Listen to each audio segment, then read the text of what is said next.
రహదారులపై ప్రజలు నరకం అనుభవించాలా? రాజకీయాల ముసుగులో నేతలే నేరాలు చేస్తే ఎలా అని ఏపీ సీఎం చంద్రబాబు ప్రశ్నించారు. ప్రతిపక్ష నేతలు రోడ్లపై వస్తున్నారంటేనే ఏం జరుగుతుందో అనే ప్రజల్లో భయం నెలకొందని మాజీ సీఎం జగన్, వైకాపా నేతలను ఉద్దేశించి సీఎం చంద్రబాబు మాట్లాడారు. ఎక్కడికి వెళ్ళినా దౌర్జన్యం, రోడ్లంతా బ్లాక్ చేయడం వంటి వాటిని చేస్తున్నారని, గుంటూరు నుంచి విజయవాడకు వెళ్లాలంటే 6 గంటల సమయం పడుతుందని, ప్రజలు రహదారులపై నరకం చూశారని, జాతీయ రహదారిపై సమావేశాలు పెట్టకూడదని స్పష్టమైన ఆదేశాలున్నా పట్టించుకోవడం లేదని ఆయన అన్నారు. తిరుపతి లడ్డూలో కల్తీ నెయ్యి వ్యవహారం సున్నితమైన అంశమంటూ రాష్ట్రంలోని అన్ని ఆలయాలను ప్రక్షాళన చేస్తామని ఆంధ్రప్రదేశ్ ముఖ్యమంత్రి చంద్రబాబు నాయుడు అన్నారు.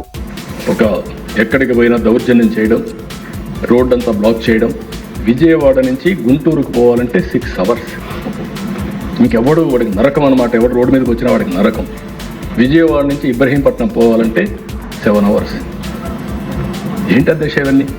నేషనల్ లెవెల్లో నేషనల్ హైవేస్లో మీటింగ్లు పెట్టకూడదని, ఎక్కడ కూడా ట్రాఫిక్ జాములు కాకూడదని, ఈవెన్ విగ్రహాలు పెట్టకూడదని చాలా స్పష్టమైన ఆదేశాలు ఉన్నాయి అధ్యక్ష. అవి కూడా వైలేట్ చేసే పరిస్థితికి వచ్చారు.